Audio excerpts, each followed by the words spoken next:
वळूया पुढील महत्त्वाच्या बातमीकडे। बातमी राजकीय। शिंदे गटाच्या वामन म्हात्रेवर दाखल झालेल्या गुन्ह्याची प्रत गायब झाल्याचा गंभीर आरोप काँग्रेसचे प्रदेशाध्यक्ष नाना पटोले यांनी केला। बदलापूर प्रकरणाचं वार्तांकन करणाऱ्या महिला पत्रकाराबद्दल वामन म्हात्रेंनी अपशब्द वापरले होते।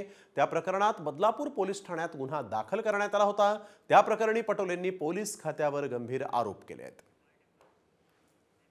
ज्या वामन म्हात्रेवर गुन्हा दाखल झाला, त्या वामन मित्राचा गुन्हा दाखल झाला, त्या महिला पत्रकारांच्या बद्दलचे त्यांनी अपशब्द वापरले, ते मी तुमच्या चॅनलवर बोलू शकत नाही।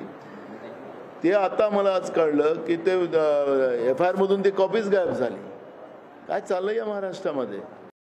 वळूया पुढील महत्त्वाच्या बातमीकडे। बातमी राजकीय। शिंदे गटाच्या वामन म्हात्रेवर दाखल झालेल्या गुन्ह्याची प्रत गायब झाल्याचा गंभीर आरोप काँग्रेसचे प्रदेशाध्यक्ष नाना पटोले यांनी केला। बदलापूर प्रकरणाचं वार्तांकन करणाऱ्या महिला पत्रकाराबद्दल वामन म्हात्रेंनी अपशब्द वापरले होते। त्या प्रकरणात बदलापूर पोलीस ठाण्यात गुन्हा दाखल करण्यात आला होता। त्या प्रकरणी पटोलेंनी पोलीस खात्यावर गंभीर आरोप केले आहेत।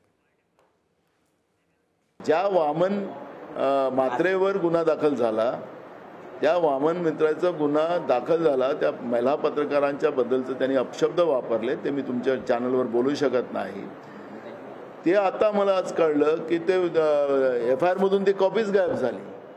काय चाललंय या महाराष्ट्रामध्ये?